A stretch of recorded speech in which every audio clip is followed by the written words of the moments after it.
X and go, it really doesn't seem like their style's going to match up. And then they win 13-3 and you're going, okay then, like that's just how it is. They've come into this tournament, you kind of look at them and you're going, okay, they're not where they've been over the last year or so. Like you go back to last year, this was a team that was basically dominating Pacific, got to the finals of champions, and it's been a slow, seemingly decline, but at any moment you always feel like this team can come back. For G2, it has been an accelerated rise. Like, you wouldn't think that this was a team coming in from Ascension, and now, well, they're one of the contenders. Well, they absolutely are. G2 have looked fantastic, and even within Americas, they made the whole run all the way to the grand finals without dropping a series. This is a squad that Paper X definitely can't underestimate, and well, if Mimi's right, and the matchup and style is going to be different, could give the edge over to that G2 squad. Attack side to start it out here on Icebox, and a slow push up to the A site. Spike waiting outside B. They're just taking space, contesting for some of those angles. Paper X yet to react. But that's the thing, the defensive side for Paper X, at least on A, it's that brawly old school style. You got the Sage, you got something, they're just looking for fights. They're looking to try and battle. And this ruse has already been sold. There was only one defender, more of a retake setup for Paper X, and I'll be honest with you, I think they're going to have to retake. Yeah, there's not much of a choice here. Even the spam's not going to yield much if they were to go for them. Instead, grouping up, the blob play, just leaving something to go through the kitchen, while the rest look for the site control. Now G2 have their post plans. Nobody sent out to mid just yet, but I see Valorant checking the flank, and perhaps that'll be late flank. Indeed, he's on his way. The timer starts ticking now for Paper X to get on that spike and start the defuse. Back yellow fight is the main point of contention, still being held onto by Leaf, getting closer to block that defuse around the wall, and they're dropping bodies all over the place, only left to Divide, and he's quickly shut down. Valorant's made it through on the flank, but the time's already gone. It's 1-0 for G2. Yeah, it's not the greatest start either. But when you look at it from Paper X, like this is a composition for G2 that you really don't want to allow them to get into those post plants. Like the whole setup is you don't have that duelist because you have tons of utility to get you in and then plenty to get you out. And obviously the idea from Paper X is try and use the wall to your advantage, but you can see G2 are more than happy to re-aggress. And this is a round where they're low on utility as well. Like you're not going to have those major investments as you'll see in future rounds. It's only going to get more and more difficult for the side of Paper X, the more economy advantage we see for G2. Early days though, am I going to see some investment back into a few pistols? Again, a stack up on the A site, expecting the pressure to be there, and well, I think Divine might have been spotted by the drone. Yeah, he popped up on the mini-map, nice and easy. Leafs even managed to find Jing, but at the cost of his life, still just a pistol lost, while they take control on the other side of the map and get the plant down. Again, we're going to see the post-plant setup and the dangers of this round. Often you will see a bit of a danger if someone like Jing is still alive to put the wall down. Potentially, they can get a decent amount of ground on the defuse. We've certainly seen that in EMEA a couple of times. But tank. Yeah, Natonk. And on or under the wall, he's just as effective. But for Paper X, they don't have that option. And so it's going to be a pretty difficult time trying to do anything in the way of damage. Something's made it up behind, though, and he might be able to drop a few weapons. A few nice shots with Trent down, and another to Jonah P. This is getting quite costly for G2. And something didn't look to be stopped anytime soon, but Valen steps in. Still, 2 rifles carried forward. That's decent damage for Paper X. Yeah, no, that's really not bad, especially out of so little. Him being able to do that much damage. He's a couple away from a Blade Storm, immediately going to invest straight into the Outlaw, which, again, I think if there's going to be win conditions, you're always going to look at the individuals on Paper X. Like, they're a team that a lot of the time they're talking about the idea of rolling without an IGL. Like, you know that it's going to come down to those individual fights. If this man can start off strong, there's been so many highlights. Like, I think of even like the first week he played Jet on this map. He had one of the craziest like Blade Storm plays you've ever seen in your entire life. So you always have to watch out. And for G2 in this round, there is going to be a piece missing. Of course, it's the 3 rifles. If you lose one, you're only going to have those extra couple brought back up. Not going to overinvest. But they do have themselves Thrash, the only ultimate that will be available in this round, unless, as said, something gets a couple of extra kills. Well, Harbor's using all his utility to clear out these angles. They've gained space, but towards A, poking and prodding the bear, trying to see where the aggression was coming through. They found out the hard way. The Outlaw was posted up. Mid-push from Paper X. A very late flank attempt by Jonah P. Better find value because Valen's gone down through the spams. And now, Paper X gearing up for a retake. Just 2 players defending around that angle. Still the Killjoy utility on, so it's not like Jonah P is going to get a free fight onto these guys unaware. That goes too far. Yeah, it might just be out of range right about now, but the problem is there's no one else left to draw their eye. It's only Jonah P. And, well, his chances of stopping this defuse are anyway. 0. Like, even though the utility had gone offline, when you have 5 players alive and only 1 on the other side, you start to make the realization of where that player is. For G2, okay, you would have wanted to do a little bit of extra damage, but they can hold the rifle and they're going to be able to buy into this next round. That is the thing, though. You go towards the A site, as long as something's there, which you will be in most rounds, you're going to have to challenge him. You're going to have to fight him, and I believe that was just low shields in this round for Leaf, so something that, again, they're going to have to keep in mind for future. But I don't mind what PaperX are doing at the moment, even though, as said, it's always going to be tough to play those retakes if the weaponry's online and if G2 have all their utility. They're basically just relying on, okay, can we spam someone down? Because they aren't really using much to sort of protect that player. Well, early game plan's going to be a little bit of scouting coming in from Thrash, gone back around to the back of Yellow, so nice and easy to retrieve that. Look how far up they are. Yeah, big push from PaperX. They've gone through A main, starting to make that flank come through, and there could be a fight in the moment with Leaf. He's gone back to put his trap in play, and his alarm bot does cover all the angles. He's sticking around as well to try to execute. It's going to be a tough fight, though. Something and Jing hot on his tail.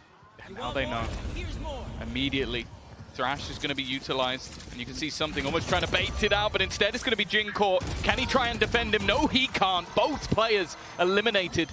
And now the rest trying to wrap around the site. Jonah P, good position, tries to use the timing, but goes down. But again, those trades are immediate from the G2 side. The fundamentals looking strong, and Valorant looking even stronger. 3-1, immediate response. And I feel like PaperX is going to have to change things up because they are allowing that plant down every round on B. Yeah, I mean, the idea here, you're trading out the early plan for the early flank. It's not a bad trade-off just for the fact that there's a Thrash available and that they use it so quickly and get it right into the correct position. The player up close is the one caught, and the fight initiated on the one further back. And once you eliminate something in Jing, well, the round gets a whole lot easier. 3-1 for G2, a solid start. Now a big challenge, though. Round 5 sees PaperX still investing, and with no shields, something's pulled out the operator. Glass cannon, it's a risk, but it just might pay off. He could have just played Bladestorm as well, so it really does show the faith he has in that gun. But he went over to the B site early. They tried to make that adaptation. They tried to catch G2, but instead they put early pressure in onto the A site. A mid lurk as well from Jonah P, looking to try and take space, although it does seem like they have eyes in the form of the turret and in the form of a player not too far away. Oh, I think that was through the orb. The orb was up when that spam came in and through a wall as well. He's broken it for his teammates so that Jonah P can take the space.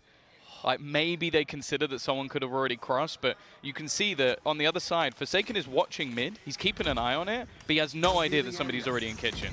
Yeah, you're expecting that cross to be the player that was further back, breaking the turret. Now Jing taking down Icy, a good start. Spike on the floor, but there's Jonah P's flank coming into fruition. Devi tries to hold the space. Spike down, and they want to keep that control. Jing's coming in to support up top. It's a big swing and one that works out, leaving Jonah P, the flanker, to do it all. Something gets a second lease of life, and with the off, that might be all he needs, but Jonah P really starting to take a bite out of this round. 20 seconds left, though. Spike quite far away, defended by Devi, and an op on the rotation. A near impossible situation. Maybe a little bit of an overextension from Jing. There is still a chance if he can quickly find this kill, but I think it's patient from Devi. He actually gets away. Now, there is a chance for him to plant at the back of the site. It's only going to be the sprint straight away, just trying to deny him while Devi, great round from him. He's going to make sure that does not happen.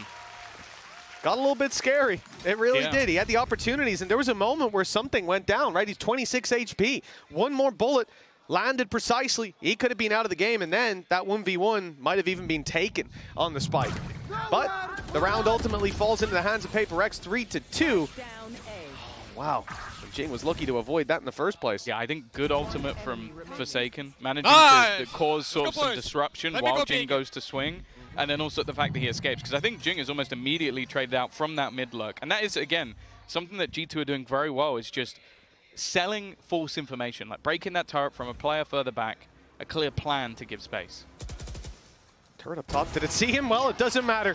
Something's got the kill anyways. It was broken from further back. A nice setup for PaperX. And then they fill in the space. You know they're not likely to challenge that a second time. The push-up, though, it's going to be a little risky. Something's being surrounded on all sides. Jing's kept control over main, but they've lost the site itself. A nice kill by Mindfreak makes this a little bit more competitive. G2 down and out. Icy's the last man standing. 1v4, 5 HP on Mindfreak. That's probably the only thing we can look to as a positive. He's got some utility. That'll buy him some time. The wraparound up towards heaven.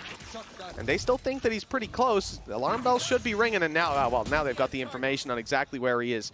Got to deal with this guy, but a double swing should put him in the ground. It's a little early for Mindfreak, but he hits the shot.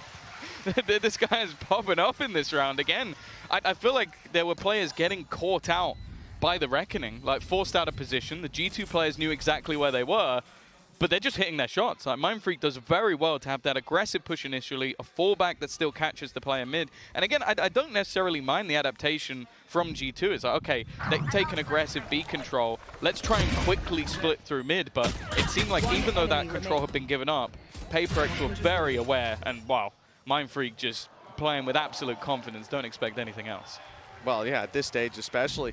Something as well with the early picks. He's been up there. You can see the reality behind that operator buy, why they wanted to go for it so early on with the light shields. Good setup in the last towards B.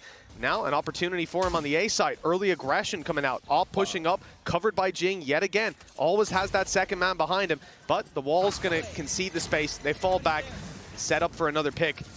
Good space taking. The guns, it has to be a faster pace take. Yeah, Jonah P's the only one that actually has a rifle. They haven't spotted him. He's got way too far, but it's only going to be the one. And now the rest, well, an immediate res to bring another back from the fray. Now the shorty kill as well. Something farming them up. It's Icy left alone. Again, a 1v5 this time, and not one he'll find. But a little mistake from PaperX. Probably good they got it out of the way in this round, but Devi moves out of range of that alarm bot, and at just the right second, someone walking past it. And Jonah P's flanks have been definitely something that's going to get in the back of PaperX's head if it keeps up. Yeah, I think the only thing that's unfortunate for the side of G2 is that's now 2 rounds that's happened. Again, maybe at some point you'll see it mentioned if there's a pause or something like that. Yeah. But they've not won either of the rounds. Yeah. Like, and that's going to be frustrating because you've had the right timing, you've had the moment to get the space, but the reactions of PaperX are so fast. You get one kill and it's instant, the response each time. 4-3. Lead taken by PaperX. Something, as said, if this guy's online, it's terrifying. And wow, Jing's going to push over the top of the poison orb. It's a double push, yeah. They've got something as well, straight down the tube. We saw him sprinting right at the start of the round. They might be ready for the man up top, but will they wall off something? Yes, they will. Yeah. Sending it out. Ops blocked, rotations are in, and they're crossing that angle for free. Also, Jing and something are like a package deal. So a lot of the time, if you've seen Jing, then you go, all right, there's probably an operator here. Let's be careful with it. The early rotation, though, from PaperX is great. 3 players on this side of the map. Again, they haven't spotted any sort of cross back, and with Thrash about to clear out some of the closer angles, but that's irretrievable now. Can't be utilized again. Yeah, they've got to get the kills to take the space if that's going to be a factor in the late round, and by then you won't really need it. Mindfreak tucked up close, orb goes up, blocking off that avenue. They're going to go back to the yellow push, and Viper's Pit, yeah, there it is. It's activated. So it's online for both squads. Curious to see if Jonah P's going to decide to activate his with a lockdown in play to push them out of the pit. Mindfreak stay. Take the space. No, he's out of here. And I think the pit's going to drop because of it. Yeah, I don't think there shouldn't be enough time for him to get back into that. So that's actually huge. Removing that from play. There's a lockdown on the other side. This is just what I like to call an observer's nightmare. Ultimates being used all over the shop. We're going to get the third person as now they do what was done to them. But I do believe just with the corner, you might be able to hold on to this ultimate. And I feel like G2 are going to try and do that.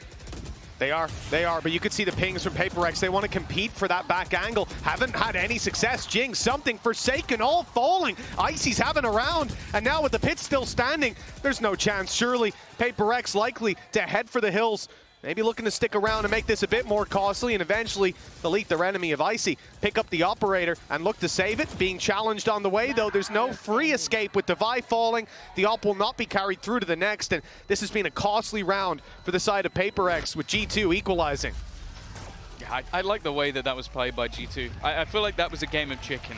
Like, you had a couple of ultimates in play, either side using basically exactly the same thing, and just having their lockdown to remove the pit, putting it in a place where they had to fully retreat, but then being able to hold on to their own because of the space that hadn't quite been taken, and making sure that there was defense outside of the pit to make sure that nobody could really get that move. 4-4. Economy, although damage not broken, and there will still be an operator for something, and we've already seen that when he's in position, when he's able to be put into play, which I think he will be here, things are much, much tougher for the opponents. Well, G2 are wasting no time in the A main control, sending Jonah P out to the B site. No surprise, he's on the lurk. The success, he's had a lot of success, but whenever he does, like you say, Tom, the main push is always the one that fails. Jonah P does well here, lighting Mind Freak down to 46, but fails to get the kill on the jump peak, and the rotation's on its way. They're focused on the B site. Well. Paper Rex seem to have an idea that this is where it's coming through. You see the shift from Devi. He's closer by now in Kitchen to help out. Jing trying to keep his teammates safe from information, but the Dizzy likely going to do that. The immediate swing. Mind Freak still gets one, and now trying to play over the top of the site. Leaf picks him out of the air. It's an angle that I feel like a lot of players would miss, but not Leaf. And now the retake's looking tough. Yeah, it absolutely is. The numbers against them, and there it is. Thrash was online, activated now. Valen tucked down below, manages to catch Devi and something off guard. And there's no need for any further aggression from this G2 side. Forsaken's out of here to try to save, but they've already got him boxed in. Like you said, Tom, Leaf right up behind him. Whoop, the timing, he might actually have seen the barrel there. Yeah, now he's got a good idea, but okay. That's one way to do it. The lead back in G2's hands, 5-4. Attack side really heating up. Yeah, looking like a very competitive game at the moment. Now for, I think both of these squads, a lot of the time when they've had big success, it has been on that attacking side. So I don't think Paper Rex is going to be too worried about this just yet, especially having that additional duelist. I am starting to think, though, how many times we've already seen that Thrash available. Like, they have been farming that up on Icy. It's been used so many times throughout this, and the impact it has just being able to clear a lot of those close angles early on. It means that the pacing of G2's takes just goes through the roof. And it's one thing I would actually quite like to see a Paper Rex attempt to run in the future, because I think that the Gecko in particular on this map is so ridiculously strong, and you already have the likes of Something who has shown that he can use it to an incredibly high degree. I will say some of the angles he's taken he wouldn't be able to get to if he wasn't playing the Jet, but I don't know. I still think there might be more value in it for him. Yeah, it's curious as well how quickly, and you saw in the replay, I didn't hear what he was saying, but I have an idea. Leaf seemed very happy to have picked Jing out of the air. And yesterday, I think it was yesterday, right on Ascent, how many times did we see that Sage Wall up in main? It caught so many players off guard. And that's a bit more of an unusual one to see him play. Yeah. So fair play to Leaf for reacting after just a few shots coming this way. Paper X had a timeout here, discussing what they want to do, but this is a very, very light buy from them. Some Guardians in play, couple pistols. I expect a much more direct defensive side aggression to start this one off. I feel like they've gone for a lot of early A control throughout this game, and it's not really been met by anything. It's a lot more passive from the side of G2, and obviously a lot of the goal is just to try and collect the orbs. I don't think they're going to be able to get the one on the B site, though, because G2 have been, again, very heavy on the B lane. A lot of the time when it's gone in the other direction, it's been lower purchases. They just have an incredibly clean B execute and post plant, and they are abusing it. Look at how cautious G2 are being. Playing early, we saw on the A site, Paper X took the control for free, like you said, and they grabbed themselves an orb. But G2 do just the same. Now pump the brakes, stand in a firing squad, a little bit of danger on the push, but it's dealt with immediately. Forsaken, able to step up for one. Second shot not going to land, and 64 HP. He's out of here with the Sheriff. Rotation off the A site leaves Jing alone, but he is tucked down below. An uncouth position. One Leaf has to be cautious of, but he was watching it as the peak comes in. Now Jing tagged low. At least get himself a little bit of a heal and drop Leaf. Okay. This I don't think the heal played any part in that. No, not at all. It got him back to 76 in the end, but they're set up in a decent position. Yeah, both Hunter's Furies online now as well. Forsaken got it from getting that extra kill. If he can be disruptive here, that would be nice. The spot comes in from Something. Dizzy not going to play a part, and now there goes that Hunter's Fury from the flank. It's not really going to do too much, but the time is an issue. 15 seconds now for the side of G2 to try and make their way in towards the site. Up above, it seemed like Jing may not have been paying attention, didn't hear the sounds, and even though it comes super late in the round, they're going to get that plant. This is not a comfortable anti-eco, but they've managed to make it work. 3 versus 1. Forsaken, known to be behind. He threw out a dart a moment ago, had his Hunter's Fury. Nice shot to start it, but Scar wheel jumped a little too soon. 6-4 now. G2, 2-round lead. Chance to extend it even more before the half is over. Yeah, I think they're definitely going to want to do that. We've seen them, like, not too long ago still have some struggles on this map, but it was normally the attack side when they played versus Lev that looked decent. So I think they're going to want to try and extend that to an 8-4 lead. And as I said, like Paper on the attack, you've always got to be careful. But it has seemed that over the last few rounds, a lot of the early success they were having, the something Jing show of those aggressive pushes, I think G2 have done well to adapt. Take a lot of early map control. You can even see it now, throwing early flashes. They want to try and make sure that there's no angle that something could just be sat on with an operator. And well, for now, he's back on the rifle. And again, it seems like every time we have the early aggression from Paperex, they're a little bit unlucky because they're always on the wrong side of the map. Yeah, they've pushed up on B this time, ready for any aggression out of G2, but players are going to be spotted outside of A. Maybe just the one scene, though. It's not a ton of information to work with. They're conscious of the flank that's been coming through relatively consistently. The push up now on B. Well, the wall actually slows them down. That utility from Valorant has bought them a few valuable seconds. It's got the rotations off of A as well. A is wide open, barring a little bit of Killjoy utility. And now that they think there could be a play towards the B site, Divide toyed with the idea of pushing mid. Luckily he didn't, because Jonah P was waiting as always. But also it would have taken as a alarm bot down if we went too far. So at least they'll get that extra little piece of information. Now have the players in at the right time. Something though, again, it seemed like he was caught off guard, maybe waiting for a slightly later push off the back of the Reckoning instead. Another easy post plant. And Jonah P's just waiting, watching, knows that right now the flank is clear, even has support from Trent. It's going to be a very one-dimensional retake from Paperex. He's heard the steps, but he knows that turret's still online. That's going to be a problem. Has to break it and give it away, but in comes the Hunter's Fury, taking down Forsaken. Divide falls too. They eventually deal with the flank they knew was coming, but there's still so many more to drop. There's Jing onto Icy. A chance now. Life breathed back into the side of Paperex. But look, right down below, a sneaky spot from Leaf that gets his 3rd of the round. That may well be the final nail in the coffin of this. With Jing left alive, time ticking away, and he just has to save that weapon, run for the hills, and concede a 7th to G2. A strong lead for the attacking side, and it isn't over yet. Yeah, and also even just the casualties are meaningless. There's so much economy left for G2 that they can toy with their opponents in the late round. But no, it has just been, I feel like there's been some stellar positioning from the side of G2 when it's needed most. Like we spoke about those lurks, but Leaf here just playing a patient game. Something that, to be honest, he was seen. So they knew that he was around there, but I guess assuming that he'd fallen back for the late round post plan. Yeah. And now, well, with the extra kills he got in that round, 1 away from a lockdown, something I'm sure they're going to want to try and get online. In fact, already challenging early for the orb, but I was going to say it's gone all right until the extra swing in. Valen again. Doesn't need the orb either, does he? Leaf's got his ult online from that pick.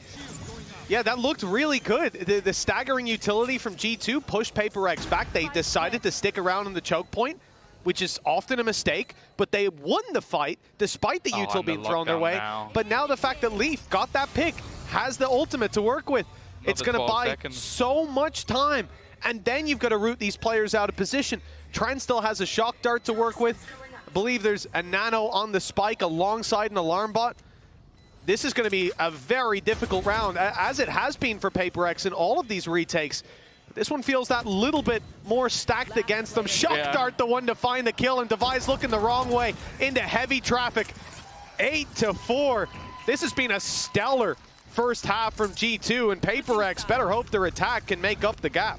Yeah, no, I think there was a bit in the middle where we had some sort of good disruptive play coming out of the likes of Paperex, but G2 the last few rounds just stabilized, slowed things down, had these really good takes, so I think it's going to be a tough second half. We'll see if Paperex can turn it after the break.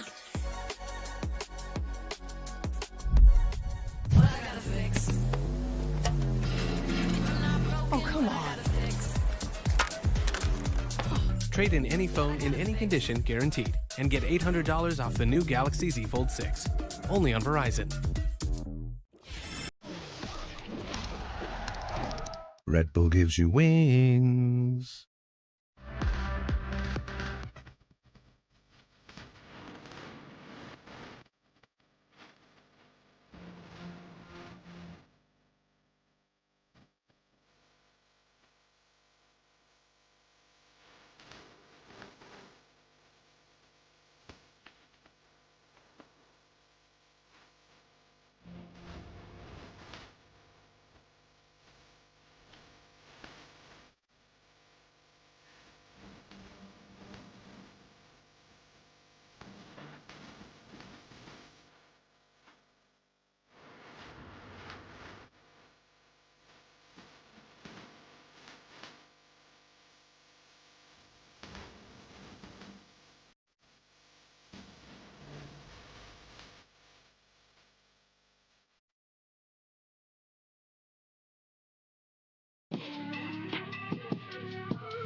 Welcome back. Well, if you weren't with us before the break, you missed 5 straight rounds from G2 on the attack. PaperX tried their best to disrupt, but it's them that have been left in the dirt. Now for G2, a defensive side start to the second half, and, well, they've got quite a lead. A pistol here.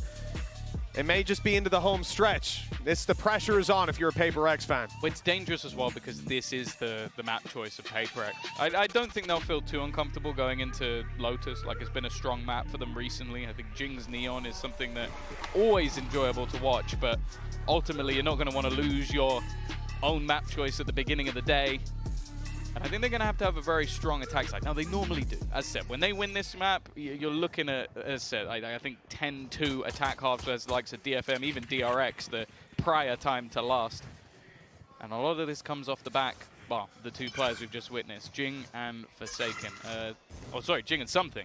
A terrifying duo on the entry. But just look at already the aggressive stance that has been taken by G2 in mid. Yeah, they're looking for the triple push off the back of the contact from Trent. And they're even hearing some of the steps that went around towards A main. Some information there. We'll see how quickly they get on that flank. The retake setup, though, certainly in play. You can see Leaf is just backing off, conceding this space. And in fact, the flank abandoned after breaking the turret. Now look to play this as a more conventional retake. Wall buys a little bit of time, and the plant should be in. Shock dart, though, for damage. They have so much plant denial a lot of the time on the side of G2, but now it's going to be utilized for the retake. One man still hidden in the corner, and he strikes. Mind Freak with a couple. Jing steps up with another, and in fact, he gets 2 himself. But it's left onto Trent. You wouldn't want anyone else in a clutch, and although he's low, he's almost taken him down. The shock dart may even kill off Jing, but it doesn't matter. It will be a last-second shot that ends up giving PaperX a much-needed pistol round. Well, that came very close. Travel time of that arrow, all that made the difference. But it's enough. PaperX take the pistol, and this is a much-needed win. An injection of rounds early on, at least if they can manage to convert in the follow-up that they needed to close the gap after that first half. 5 rounds in a row before this for G2. Finally, we see a stall out to that momentum. Yeah, I think important that they get that job done for this one. Get themselves back into the map, and it looks like the defensive side are almost trying to sell confusion here. They've got the Viper screen combining with the Harbor Wall.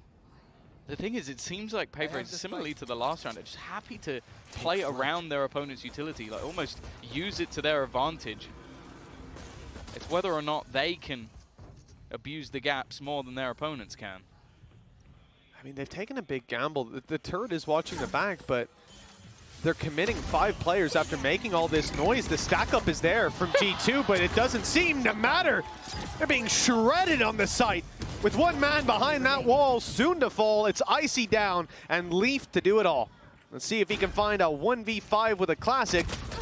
No, what a surprise. 3 kills from Something. Big round for him, farming up some orbs, and a solid one without a single player falling for PaperX. Yeah, and the thing is, they invested in with 4 rifles. So normally you're expecting, okay, maybe you can afford to lose a couple of players. In that case, they couldn't, but they kept it so ridiculously clean. Didn't really struggle at all. Orbs kind of spread across the board, which obviously it's nice in the future, but right now will be a little bit more frustrating. But then they brought back up with an Outlaw as well. Like, we see this quite often, having that lurking player just being able to hold down mid, watch anybody who's trying to push on the A site.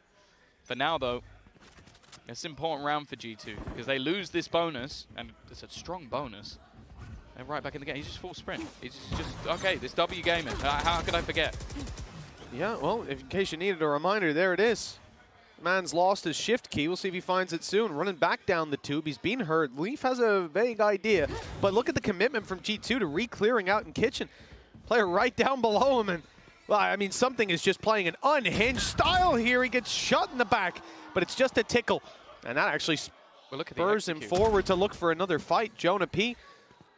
They're all in around A. B while the A side's taken. They're so focused on him. They're so focused looking at him that in the meantime, they've just walked into the site and planted the spike.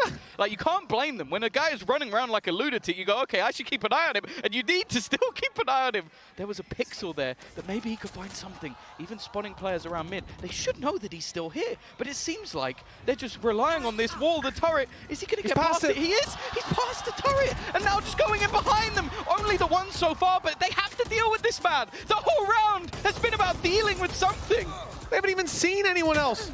Getting towards the spike, sure, but the guy's still behind them, spraying away. Now the fight up in front. Okay, something falls, so too does Divide, but Spike not even half just yet. The sprays are good. Mindfreak gets another and a triple to close it out.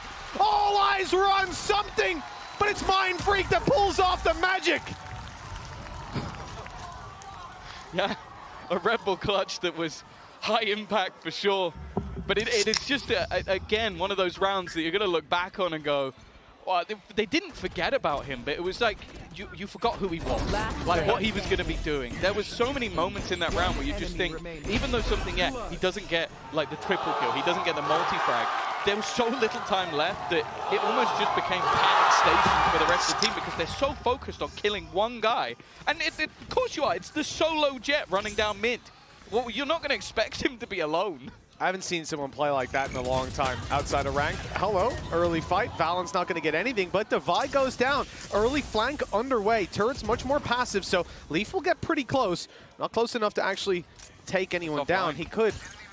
Oh, of course. Divide's the one that fell right away. So yeah, he's able to make it all the way up, making it into heaven, grabbing himself a weapon, and now a serious danger down below. He's got something. The res is right above. It's free for Leaf. 4 already. A phenomenal round, and he's looking for more. Mindfreak has to do it again. This time a 4K against pistols, but he's 30 HP. Oh, we talk about forgetting about something. I think they forgot the turret was down. He got so much space. Mindfreak might get an isolated 1v1, but now the Sheriffs, well, we normally talk about hitting a headshot. They definitely don't need that. Body shot will do the job.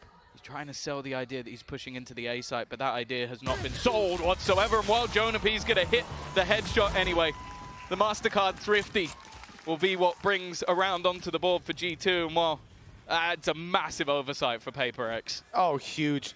The fact that Divide's first to die is unfortunate, like you said, dropping the turret, his position, given a free weapon down below. The fact that the res goes in up top, just as something dies, they panic to try and cover Divide so he doesn't die a second time, and that ends up giving a flurry of frags over the Leaf. Now 15 and 11. And one away from a lockdown. G2 have a lot of high-value ultimates coming online. Same can be said for Paper X here on the attack, though. This is where everything's going to be decided, 9-7. The gap either going to close or be extended massively by G2 here. Credits down to the last for Paper X. Yeah, it's done a lot of damage. The only thing that's going to pad the gap is the Viper's pit. By having a Stinger in a pit, absolutely fine. But they need to get into the afterplan. Look how quick G2 are already moving around that flank. They're in the spawn already. But by the time they get there, the post plant will be set. This time, turret should be available to give them the information. In fact, Forsaken is already watching, but he has Hunter's Fury. Oh, it's actually got past him, but the flash checks him anyway. Reckoning going to clear a lot of space here as well. Give away that information. They know exactly where something is. He's stunned up, gunned up. Leaf able for one. keeping it competitive. G2 3 versus 2, having to fight through the pit though could be the advantage they need. In goes the Thrash, and Mindfreak can't quite dodge it. They know exactly where he is. The pressure is on Jing. He has to cover this man to keep the pit online, to keep the chances there for Paper Rex, and he'll get nothing. Bar the one. G2 now double digits on the board. Pit invested for Paper Rex, and credits are going to be, well, out of reach for a full buy. Yeah, it's definitely not going to be an ideal scenario. Don't think that's quite... Not sure it works like that. That's how the finisher goes, but... Oh yeah, no, beautiful retake, but also the read initially. Like, the flank came through so fast that, although I was a little bit worried, this is the thing that's great about G2 is they're so methodical. They put the Reckoning through and I go, okay, there's a gap. And that gap is where Forsaken is. Flash, just around the corner, just to make sure. It's so clean with making sure that there isn't those gaps left. And while put them into a great position. Still though, Blade Storm, something, mentioned it in the first half. We know what this guy can do with it. Already going to take a lot of early space. They also have the Hunter's Fury as well, so if this can get into the late round, it could get dangerous, but that lockdown's available for the other side. Paper Rex are so fast. Usually that drone will slow you down a bit, but they just sprint straight at it, taking control over the site, and that gets the lockdown into play. Shock darts to harass the planter, and they're back out of there. Flank was attempted for a moment. G2, though, seemed to have fallen back. Maybe assuming that the lockdown's going to send them in the other direction, but they might not know Paper Rex. This is a team that isn't keen to give up on the A game. Still looking for, well, the A side. And now that flank starts to adjust again. Clearing in middle, getting all the information. The plant is going to be enabled, and something is desperately looking for someone to give them a fight, because the weaponry's such a huge disadvantage for the rest of the team. Devi at least has a gun, but everything else is going to be those stingers. He just wants to try and get something out of it revealed, but does have support. Well, that flash sends all the support backwards. Jing's caught, still blinded up. Hunter's Fury goes through, though. Forsaken able to trade out onto Icy. Gets the push out of Devi. Back and forth the kills go, but it's still G2 with the advantage. If they catch Mindfreak for free, it could be something, but he's fragging out, gliding Leaf down. The defuse already halfway. He's sticking it all the way, and Forsaken had to fight. Fallon on a sliver of health gets it across the line with plenty of time left. It's 11-7. The lead for G2 cemented, and they're in the home stretch now. He's never going to get to use it. He's trying so hard to do the finisher, but never quite gets it done. Always so low on the time, but this must have been just the biggest jump scare ever. 20 HP. It wasn't far away for Forsaken. Well, Alex, and he needs to breathe, needs to get the frustration out, because he's about to talk to the boys. That's what he always says. He's like, I get the frustration out, then I talk to them in a calm manner. Well, they've lost 3 rounds in a row. They're 2 away from losing their own map choice. And he's got to try and come up with something here, because there's been quite a few of these rounds, Mitch, where they haven't been far away. It's just right at the last moment, there's like a really solid flash or some great utility. I think every ultimate that's been used by G2 has been high impact. So I just think they're utilizing what they have slightly better, and I think a lot of that especially comes down to that Gecko. I think Icy has been incredible. Like, his flashes have ruined so many players over on the Paper Rex side. Like, even just think about the beginning of the last retake. I think 3 people were blind by that first flash. Yeah, you know, I expect to be looking at players like Valorant coming in. Even Leaf, we've seen it in his heyday, but Icy really impressed me in that first half as well. He was putting up numbers, winning out his fights, his supportive utilities being up there as well. And on the side of Paper Rex, like you say, they've been close, and that's the most frustrating part about it. Having it within your grasp and then feeling it slip away with a 4-round gap. It's now or never. They've got to step it up. And no ultimates online. A res and a lockdown just went away, but G2 come in with the advantage. They have not only the Viper's Pit, but a Hunter's Fury as well. And those ults have been finding impact. Yeah, as said, I think most of, if not all, their ultimates have been super high impact whenever they've put them into play. And well, immediately, we're going to see that Viper's Pit. Try and funnel them in a different direction. Drone yet to be put into play for Forsaken. It also has the dart, so they could opt to try and fight him, but there's always a massive gamble, especially with the position that Jonah B is playing. I also love the super deep alarm bot that they put in. The shock darts went through to try and deny that utility, assuming that you would be playing that little bit more passive. that it'd be around the choke point, but instead it's further up, just covering Jonah P's left side, if you think about it that way, and he can cover the right. A really nice setup. It's going to leave him in a very favorable fight either way, and if someone touches the alarm bot, Nano goes up, and Jonah can just fall back a little bit and play more passive. Feels like they're doing exactly what G2 want them to do. Yeah. Like they're fighting for mid control just to make sure they can't split back towards the B site. You got the Hunter's Fury for an attempted plant denial, or to even clear something out on the retake. PaperX are doing what they want, but it's whether or not, as always, this team can make it work anyway. It's going to be something looking for those aggressive fights, but I feel like G2 haven't given any of them away. They've been so good at making sure that doesn't happen, and already there's the man advantage. Almost extended on. That shot just swinging Flank through as players, well. but with Mind Freak down, yeah. Flank is now wide open. PaperX don't have any ground to fall back to. They have to fight forward. That's exactly what they're going to try to do. Something in Forsaken, the sprays just avoided. Then G2 go on the push. Forsaken good for one, but Devi's fallen. The trades are there. Forsaken keeping it alive on the site, but he can't do much from that corner. And the spray, close as it was to a collat, it won't get it done. 12 rounds on the board for G2. 5 chances to close this one out. Lotus up next, and Bind if they need to go all the way. That's a really good safety net for them. Yeah, but again, you're going into your map choice, and with the preparation that's clearly there for G2. As I said, this round, it looks like they orchestrated it. It literally looked like they handed them a script and said, this is what you're going to do, and PaperX went, yeah, all right. But he even fired a shock dart for default, immediately popped the ult, and then fired it through so it covers as they run away from the shock. So no matter what, you're taking the damage. Yeah. You don't have a choice. And that was all really the goal was. Get an opener, play the retake. They've had such stellar retakes and post plants. 3 retakes in a row now for G2, and they haven't, other than the one with the classic, they haven't had too many problems. There we go though, the battle for B. I think the expectation was after the A hits, it's going to eventually fall back in this direction. Valen is in a great spot, if not cleared. He's not been cleared, it's a bit of a mistake, and now he gets to just pounce on the remaining players. Even still, PaperX are keeping this one close, and the Res actually puts it in their favor.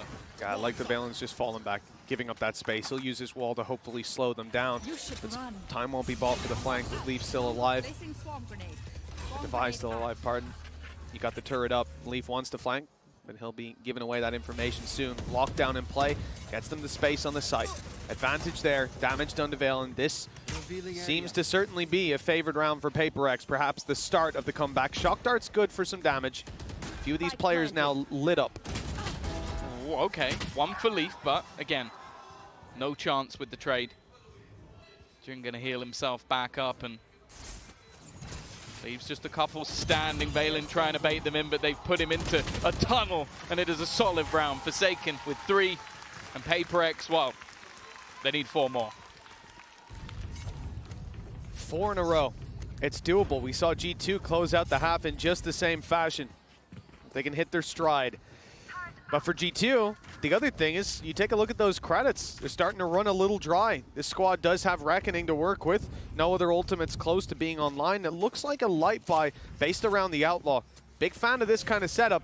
Question is where it's going to be used. And for Leaf, it seems to be a middle peak. He'll have his turret covering it. And they are moving towards him. We'll see if that Outlaw can have the impact. We hear the shots fire, but they don't find their mark. Nope, not going to be anything. And it's the same again. Whoa. Okay, nice shot. Someone's been doing their aim training, that's for sure. And even the trade's not looking good. Oh, not like this. This would be the worst way to let a map slip away. In fact, it's even... What? It's It's a misclick. Is he just fat-fingered He's misclicked it. He meant to drone. Oh, that's just... Oh, it's they've gone not seen horrifically. that. But Mind Freak just comes out with 3 in a second. This round was looking like it was falling apart, but maybe in the most uncharacteristic way, they might take it anyway. Flank coming in. That's the major danger. And now it's left all onto Jing. It's not been a great round. And now he's under real pressure. The spike is going to take some serious damage. And I think he's just got lost in the source. Leaf is going to be there to close out the round. Around the PaperX are definitely going to want to forget. Yeah, I think that's going to be a hard one to forget, though. We'll be talking about that for a while. And MasterCard Thrifty closing out the map 13-8, and G2 They look very strong. That was Paper Rex's map pick, and they had them outclassed, outthought every step of the way. Now we look forward to Lotus, forward to Bind, and think, will they have a chance? Well, we're going to find out after the break.